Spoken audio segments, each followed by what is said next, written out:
Hello दोस्तों, I wish कि आप लोग सब अच्छे होंगे, बढ़िया होंगे। तो आज जो हम टॉपिक करने वाले हैं in continuation with the previous lecture जो हम कर रहे हैं, that is DNA replication in case of prokaryotic cell. ठीक है, तो हमने लास्ट लेक्चर में पढ़ा था इनिशिएशन, तो आज हम करेंगे इलोंगेशन। इलोंगेशन में हमें डिस्कस करना है कि कैसे डीएनए स्ट्रैंड पे, ठीक है, जैसे इनिशिएशन में डिस्कस किया था कि इनिशिएशन में हमने डिस्कस किया कि कैसे ये ओपन स्ट्रक्चर बनेगा। ठीक है, कि ये इस तरह का एक रेप्लिकेशन फॉर्क बनेगा, इसको हम रेप्लिकेशन फॉर्क बोलते हैं, जिसमें कि क्या होंगे, स्ट्रैंड बन रहे ना, ये स्ट्रैंड बन रहे हैं। ठीक है, तो हम ये डिस्कस करेंगे कि कैसे ये जो है डॉटर स्ट्रैंड बन रहे हैं इसमें पेरेंटल स्ट्रैंड में। तो हम आज ये डिस्कस करेंगे, that is in case of elongation phase. ठीक है जी, तो इसको स्टार्ट करने से पहले कुछ इंपॉर्टेंट है जो कि है डीएनए पॉलीमरेज का स्ट्रक्चर। जैसे हमने कल भी बात करी थी कि जो डीएनए पॉलीमरेज 3 है, it is a main replicating enzyme that is involved in case of prokaryotic replication, जो हम इकोलाई का केस कंसीडर करके रखें। ठीक है, तो इसमें क्या है कि जो आप ये देख रहे हो, तो ये क्या है, ये पॉलीमरेज 3 है, ये पॉलीमरेज 3 है। ठीक है, तो ये पॉलीमरेज 3 है जो एंजाइम है, that is linked with a flexible linker arm, ठीक है, जिसको हम बोल देते हैं टाउ प्रोटीन। ठीक है, उसके बाद आ गया स्लाइडिंग क्लैंप। ठीक है, that is sliding clamp loader, और ये स्लाइडिंग क्लैंप लोडर आ गया, तो इसको हम बोल देते हैं टोटल होलो एंजाइम। क्या बोलते हैं इसको? होलो एंजाइम, यानी DNA polymerase, DNA polymerase 3 holo enzyme. ठीक है, तो इसमें ये पॉलीमरेज आ गया, डीएनए पॉलीमरेज आ गया। ठीक है, ये लिंक्ड है किसके साथ? एक फ्लेक्सिबल लिंक है जिसको हमने टाउ प्रोटीन बोल दिया। ठीक है, अब ये जो देखो, ध्यान से देखना, समझना किसमें है, 1 2 और 3, मतलब 3 है। ठीक है, कंफ्यूजन मत हो जाए आपको, तो इसको हम लिखते हैं 1 2 और टोटल क्या है 3 जो है कोर एंजाइम लगे हुए हैं, that we called DNA polymerase 3। ठीक है, ये अटैच किससे हैं? फ्लेक्सिबल आर्म से, फ्लेक्सिबल लिंकर से। और ये है स्लाइडिंग क्लैंप लोडर। इसका फंक्शन क्या है? इसका फंक्शन है स्लाइडिंग क्लैंप को लोडर करना, स्लाइडिंग क्लैंप को लोड करना। देखो, स्लाइडिंग क्लैंप मतलब कि जैसे यहाँ पे रेप्लिकेशन चल रही है, रेप्लिकेशन कौन कर रहा है? DNA polymerase. कौन कर रहा है? डीएनए पॉलीमरेज 3 कर रहा है। ठीक है, स्लाइडिंग क्लैंप क्या करेगा? स्लाइडिंग क्लैंप को लोड करेगा, स्लाइडिंग क्लैंप लोडर। ठीक है, ये मान लो यहाँ पे मैंने स्लाइडिंग क्लैंप लोडर लगा दिया, तो ये जो लोडर है, सॉरी ये स्लाइडिंग क्लैंप है, not the loader, sliding clamp. क्या बोला मैंने? Sliding clamp. ये स्लाइडिंग क्लैंप क्या करता है? इसकी प्रोसेसिविटी को इंक्रीज करता है, मतलब it will help the processivity to add the nucleotide in the template strand. ठीक है, on the template strand by this polymerase 3। जो पॉलीमरेज 3 है, इसकी प्रोसेसिविटी को इंक्रीज करेगा। प्रोसेसिविटी मतलब कि कितने न्यूक्लियोटाइड ऐड करता है पर सेकेंड में। ठीक है, तो स्लाइडिंग क्लैंप करेगा, लेकिन इस स्लाइडिंग क्लैंप को लोड कौन करेगा? स्लाइडिंग क्लैंप, और ये होता है एटीपी डिपेंडेंट वे में। ठीक है, ये एटीपी बाइंड करेगा तो एक्टिव होगा, तो ये करेगा, ये स्लाइडिंग क्लैंप को लोड कर देगा। ठीक है, और ये इन सर्कल फॉर्म में होता है। ठीक है जी, ये हो गया हमारे पास स्लाइडिंग क्लैंप। इसको कंप्लीट हम बोल देते हैं डीएनए पॉलीमरेज 3 होलो एंजाइम। ठीक है जी, आई विश कि आपको समझ आया होगा। चलो अब इसको इरेज कर। पास एक स्ट्रैंड है, ये आ गया हमारे पास स्ट्रैंड। ठीक है, और इसका जो डायरेक्शन है, चलो हम बाद में डिस्कस करते हैं। ये आ गया हमारे पास एक और स्ट्रैंड। ये दोनों क्या हैं? ये दोनों ही पेरेंटल स्ट्रैंड है। ठीक है जी, अब ये हमारे पास, suppose this is your 5' end, और ये हमारे पास आ गया 3' एंड। सिमिलरली ये अगर 3 है तो ये क्या होगा? ये 5' एंड होगा। अब ये 5 है तो क्या होगा? ये 3' एंड होगा। ठीक है, अब जो डायरेक्शन है रेप्लिकेशन की, वो क्या होगा? इस डायरेक्शन में भी हो रही है और इस डायरेक्शन में भी हो रही है। ठीक है, दोनों बाई डायरेक्शन हो रही है। अब जो मेन पॉइंट है, पहला पॉइंट ये था कि जो डीएनए है वो क्या है? एंटी पैरेलल इन नेचर है, एंटी पैरेलल इन नेचर। ठीक है, सेकंड क्या है कि जो डीएनए पॉलीमरेज है 3, वो करता है, ये एक्सटेंड करेगा। किसको एक्सटेंड करेगा? 3' को। तभी तो बोलते हैं कि 5' पेक्षा तो 3' क्या ग्रोइंग एंड है, मतलब 5' to 3' डीएनए सिंथेसिस होगी। ठीक है जी, अब हम समझने के लिए क्या करते हैं, इसको हम हम एक इसको ना लेते हैं, इसको रेप्लिकेशन फॉर्क का वन साइडेड।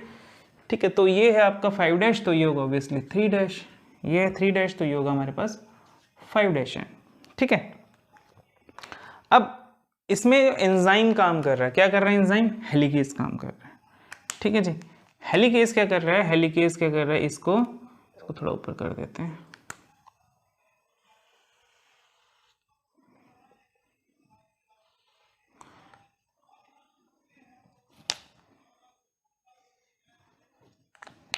हेलिकेज क्या करेगा? हेलिकेज इसको अनवाइंड करेगा। Suppose this is an helicase.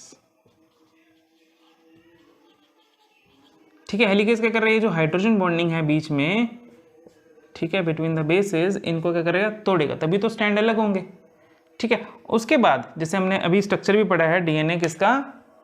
Polymerase का। ठीक है, तो डीएनए पॉलीमरेज का हमने बोला क्या है कि ये बाइंड कर, अच्छा इसको थोड़ा सा हम ऐसे बाइंड करा देते हैं कि ये रहा डीएनए पॉलीमरेज। ठीक है, फिर हमने बोला था कि ये कुछ इस तरह स्ट्रक्चर बना था डीएनए पॉलीमरेज का।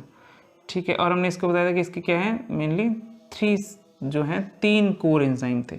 और डीएनए पॉलीमरेज किससे बाइंड कर रहा है? ये इसके बैक साइड में हो गया लोडर, नहीं sorry it is sliding clamp. ये है स्लाइडिंग क्लैंप। ठीक है, ये आपके पास आ गया डीएनए पॉलीमरेज 3, ये भी डीएनए पॉलीमरेज है 3, ये भी डीएनए पॉलीमरेज है। ठीक है जी, ये तीनों ही क्या हैं? DNA polymerase. और ये जुड़े हुए थे, अगर आपको याद हो, किससे? क्लैंप लोडर से जुड़े हुए थे। यहाँ पे कहीं पे क्लैंप लोडर मैंने यहाँ बना दिया। ठीक है, डायग्राम थोड़ी हौच पौच सी हो गई। चलो, अब ये क्या है कि ये है, मान लो कि सपोज ये देखो, ये 3 है तो कौन सा एंड होगा? 5 एंड होगा। ठीक है, और ये क्या बना? ये बना आरएनए प्राइमर। किसने बनाया? प्राइमेज ने। किसने बनाया भाई? प्राइमेज ने। और इसका ये रहा 3 एंड। ठीक है, अब ये क्या करेगा? ये इस साइड ग्रो कर रहा है। ठीक है, अब ये इस साइड ग्रो कर रहा है, तो ये मान लो कि आपका स्टैंड जो बना ये कुछ ऐसे बन रहा है। ठीक है, अब ये कंटिन्यूशन चल रहा है कि जैसे जैसे बेसेस अवेलेबल हैं, जैसे जैसे बेस अवेलेबल हैं, वैसे वैसे क्या होगा? ये सिंथेसिस की होती रहेगी। तो हमने इसको बोल दिया लीडिंग स्ट्रैंड। क्या बोल दिया हमने?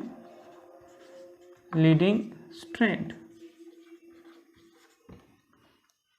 लेकिन जो दूसरा स्टैंड है उसमें क्या हुआ? उसमें जब प्राइमर बना, सपोज ये हमने यहाँ पे प्राइमर बना दिया। ठीक है, अब ये है 3, ये 5 है, तो ये होगा इसका 3 है, और ये होगा इसका 5 है, ये वाला। अब मुझे बताओ कि कौन सा एंड ग्रोइंग है? एंड ग्रोइंग होगा कौन सा? 3 एंड ग्रोइंग एंड है। तो क्या होगा? ये कुछ इस तरह से मूव करेगा इधर को। जो डीएनए पॉलीमरेज है कुछ इस तरह से मूव करेगा। इसके पीछे स्लाइडिंग क्लैंप भी लगा देते हैं। ठीक है जी, ये कुछ इस तरह से मूव कर रहा है। अब क्या हुआ कि जब इसकी मूवमेंट के कारण, ठीक है, आगे इसकी मूवमेंट हो रही है, ये जो है इसके आगे मूवमेंट हो रही है, और क्या हो रहा है? पीछे से वो ओपन हो रहा है, हेलिकेज इसको ओपन कर रहा है। तो क्या रिजल्ट होगा इसका कुछ इस तरह से रिजल्ट होगा।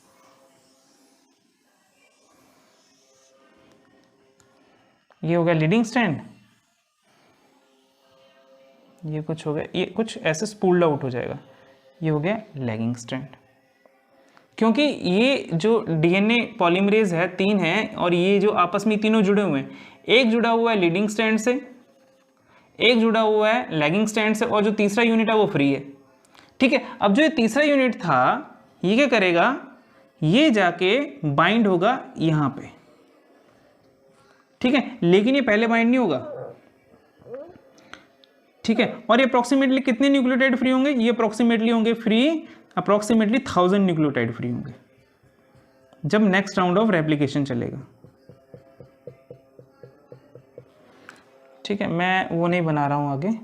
ये था हमारा प्रीवियस जो फ्रेगमेंट था, और इसको ये एक्सटेंड हो रहा था यहाँ पे, और इसको कौन एक्सटेंड कर रहा था? इसको एक्सटेंड कर रहा था डीएनए पॉलीमरेज। ठीक है, जो कि कहीं यहाँ से जुड़ा हुआ है। ठीक है, यहाँ पे मैं इसको कुछ नहीं कर रहा हूँ, हौच-पौच हो जाएगा।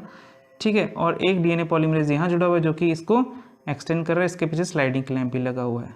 ठीक है, इसके पीछे यहाँ पे स्लाइडिंग क्लैंप लगा हुआ है जो कि क्या कर रहा है? इस तरफ मूव कर रहा है। ठीक है, अब देखो क्या हुआ, जो थर्ड था हमारे पास डीएनए पॉलीमरेज का थर्ड कोर यूनिट थी, वो क्या करेगी, वो यहाँ पे लेगी, लेकिन उससे पहले क्या होगा, उससे पहले कुछ प्रोसेस होंगे कि पहले प्राइमेज क्या बनाएगा, प्राइमर बनाएगा। ठीक है, जब प्राइमेज ने यहाँ प्राइमर बना दिया, ठीक है, अब जो सेकंड क्या है, सेकंड होगा कि जो डीएनए पॉलीमरेज है 3, वो क्या करेगा, रिकॉग्नाइज करेगा, किसको रिकॉग्नाइज करेगा, प्राइमर और डीएनए के किसको, हाइब्रिड को। और वो कहाँ पे है, वो ये पड़ा, ये आरएनए है, ये प्राइमर है, और इसका आरएनए ये 3' एंड है, ये वाला क्या है 3' एंड है। ठीक है, अब तीसरा इवेंट क्या होगा, तीसरा इवेंट होगा लोडिंग ऑफ स्लाइडिंग क्लैंप। ठीक है, अब देखो यहां पे हुआ लोड आपके पास डीएनए पॉलीमरेज, वो रिकॉग्नाइज करेगा, किसको रिकॉग्नाइज करेगा, ये करेगा जहां पे हाइब्रिड होगा प्राइमर और डीएनए का। ठीक है जी, अब इसके ऊपर पीछे ऐड होगा स्लाइडिंग क्लैंप। ठीक है, अब ये क्या करेगा, ये चलेगा डीएनए रेप्लिकेशन इधर से इधर को। कब तक चलेगी डीएनए रेप्लिकेशन, जब तक इसको प्रीवियस ओकाजाकी फ्रेगमेंट नहीं मिलता, ओकाजाकी फ्रेगमेंट नहीं मिलता।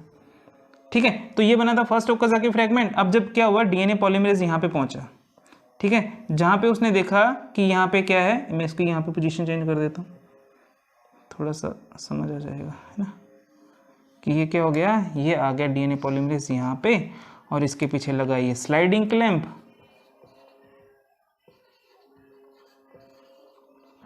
जैसे ही ये डीएनए पॉलीमरेज है ना, ये जो डीएनए पॉलीमरेज जैसे रिकॉग्नाइज करेगा कि प्रीवियस ओकाजाकी फ्रेगमेंट है, तो ये यहाँ से हो जाएगा रिलीज, ये यहाँ से क्या हो जाएगा, रिलीज। ठीक है, और स्लाइडिंग क्लैंप भी यहाँ से हो जाएगा रिलीज। ठीक है, रिलीज होगा, और वो क्या होगा, फिर वो क्या करेगा, वही नेक्स्ट राउंड ऑफ रेप्लिकेशन में जाएगा। अब देखो जो ये वाला था ना, ये वाला तो फ्री हो चुका होगा यहाँ से, ये वाला फ्री हो गया यहाँ पे, मतलब क्योंकि प्रीवियस है, इसके जो था ये फ्री हो चुका है यहाँ पे। तो अब ये वाली स्टेज में, ये पहुंच चुका है जो यहाँ पे फ्री था। अब जो फ्री था फिर क्या करेगा, वो नेक्स्ट स्टेज में चले जाएगा, जिसके कारण ये क्या होगा, ओकाजाकी फ्रेगमेंट्स बनेंगे। ठीक है, तो ये रीजन है लीडिंग का और लैगिंग स्ट्रैंड का।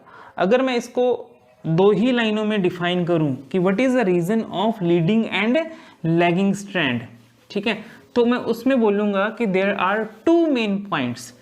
क्या पॉइंट है वो, there are two main points for this leading and lagging strand. पहला पॉइंट क्या है, फर्स्ट पॉइंट कि DNA is antiparallel in nature.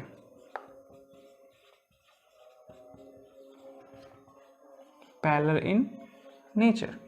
Second कि जो डीएनए पॉलीमरेज है, डीएनए पॉलीमरेज 3 ऐड और एक्सटेंड, मैं लिखूंगा एक्सटेंड लिख लेते हैं, एक्सटेंड 3' एंड ऑफ प्राइमर। ठीक है, यही दो रीजन है, समझ रहे मेरी बात, कि डीएनए क्या है, एंटी पैरेलल इन नेचर है। अगर मैं बोलूं कि ये 5' है तो ये 3' होगा, सिमिलरली ये 3' है और ये 5' होगा। ठीक है, अब ये 3' है तो ये क्या होगा, इसका ये 5' हो जाएगा प्राइमर जो बना है, और ये क्या होगा, ये 3' होगा, चाहिए तो कंटिन्यू एक्सटेंड होगा। जैसे ही सीक्वेंस बन रहे हैं वैसे क्या होगा, ये एक्सपेंड होता रहेगा। सीक्वेंस बन नहीं रहे, सीक्वेंस एक्सपोज हो रहे, क्योंकि यहाँ पे हेलिकेज लगा, हेलिकेज को बाइंड कर रहे हैं। लेकिन इसके केस में क्या है, इसमें क्या हुआ कि पहले क्या होगा, एक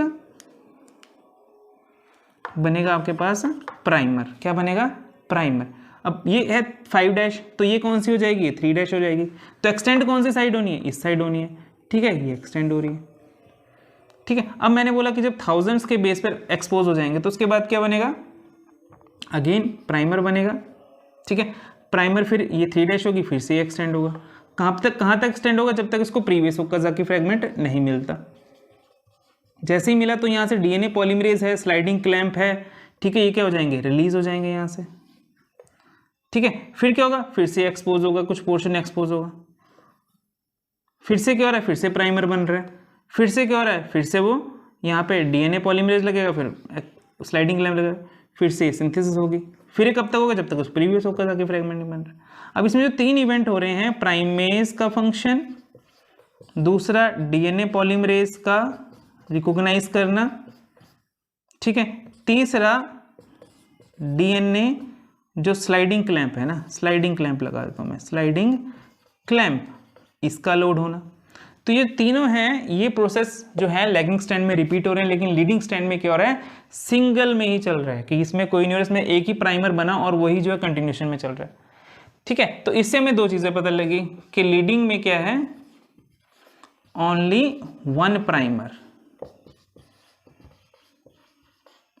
दूसरा कि जो लैगिंग में है उसमें क्या है, उसमें नंबर ऑफ प्राइमर है। ओके, तो आई विश कि आपको समझ आ गया होगा। इसके साथ साथ आपने डीएनए पॉलीमरेज के जो फंक्शंस है वो जरूर पढ़ लेने हैं, तो वो जो है वो भी मैं इसके डिस्क्रिप्शन में डाल दूंगा, उसका लिंक लेक्चर का। तो आई विश कि आपको समझ आया होगा। अगर आपको कुछ डाउट है तो आप प्लीज़ उसको क्या करेंगे, कमेंट सेक्शन में डाल देंगे, and I will definitely answer that query. So thank you so much, have a nice time, मिलते हैं नेक्स्ट लेक्चर में। और प्लीज़ अगर आपको अच्छा लगे तो लाइक एंड सब्सक्राइब ज़रूर कीजिएगा। Thank you so much.